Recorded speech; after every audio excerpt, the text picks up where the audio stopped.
మహిమాన్వితమైన వరాన్ని సాధించాను. సిరుల తల్లి, కల్పవల్లి, అక్షయ పాత్ర వంటి మహా అద్భుత శక్తిని సాధించాను. ఈ వశీకరకు మహర్దశ మొదలు కాబోతోంది. దుష్ట శక్తులకు అధిపతి అయ్యే యోగం కలగబోతోంది. ధన్యోస్మి కాపాలిక, అంతా నీ దయ, నా ప్రాప్తం. అక్షయ, రా, తొందరగా రా.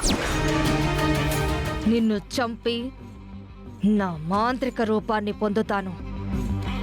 ఆ తర్వాత నన్ను మించిన శక్తి ఈ ప్రపంచంలోనే ఎవ్వరికీ ఉండదు.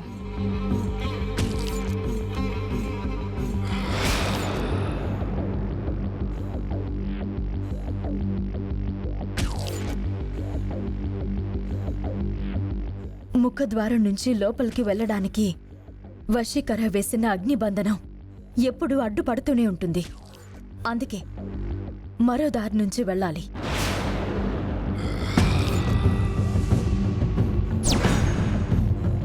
ఓవైపు అక్షయ్కు ముక్కు పుడక దొరికింది, మరోవైపు అవని నన్ను చేరుకోవడానికి శవాల కోటకు సంబంధించిన ఏ ద్వారం అనుకూలమో ప్రయత్నిస్తోంది. అంత ధైర్యంగా ఎలా రాగలిగింది? వచ్చినా ఏం చేయగలుగుతుంది? నన్ను అంతం చేయడానికి స్వర్ణ ఖడ్గం కావాలి కదా.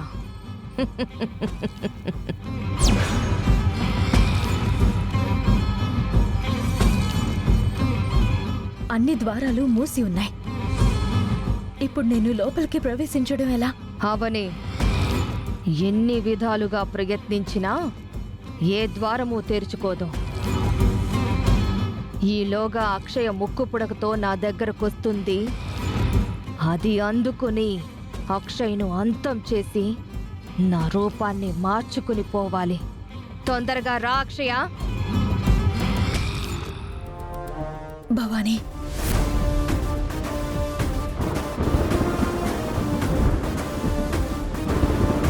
ఈ స్వర్ణ ఖడ్గాన్ని సాధించగలిగాను.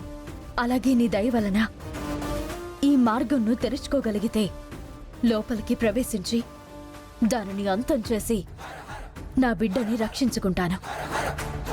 ఈ ఖడ్గం వలనే ద్వారం తెరుచుకునేలా చెయ్యి.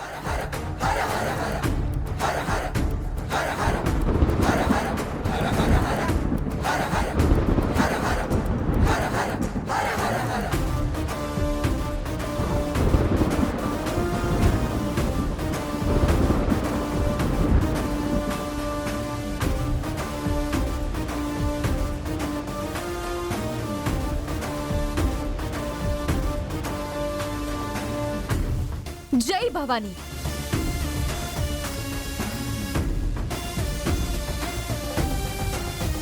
తొందరగా రా అక్షయ. మీ అమ్మ లోపలికి చేరుకుందంటే నాకు చాలా అంతరాయం కలుగుతుంది. నా పని ముందుకు సాగదు.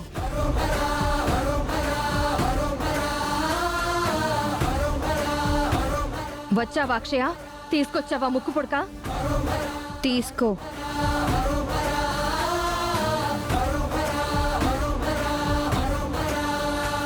సాధించాను, సాధించాను, సాధించాను. ఇంతకాలానికి సాధించాను. అక్షయ, నీ వంటి జాతకురాల వలన నాకు శాప విమోచనం లభించినట్టు నా రూపం లభించబోతోంది. ముక్కు పుడకను అందుకొని తర్వాత నిన్ను బలి చేస్తాను బాలిక.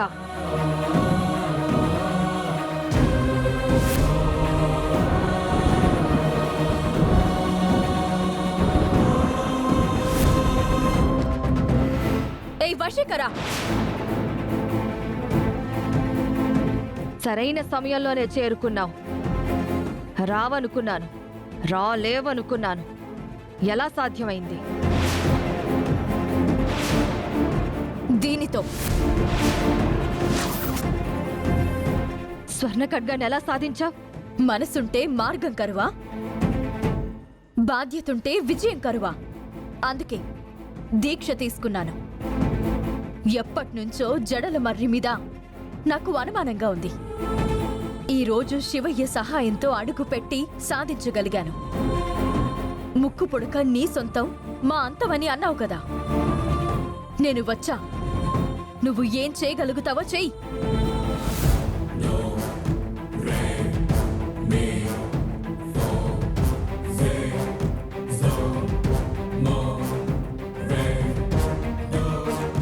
అమ్మా భవానీ, ఈ వశీకర నా బిడ్డ మీద మంత్రప్రయోగం జరిపింది. అందులోంచి నా బిడ్డని బయటికి రప్పించు.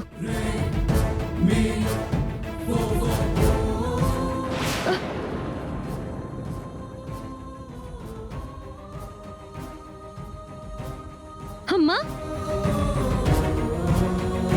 నువ్వు ముక్కు పుడకని తీసుకుని వెళ్ళి నానమ్మకివ్వు. నేను దీన్ని అంతం చేసొస్తాను. ఇద్దరం కలిసి తిని అంతం చేద్దామమ్మా. హే వశీకర, తలుచుకోవే నీ దైవాన్ని.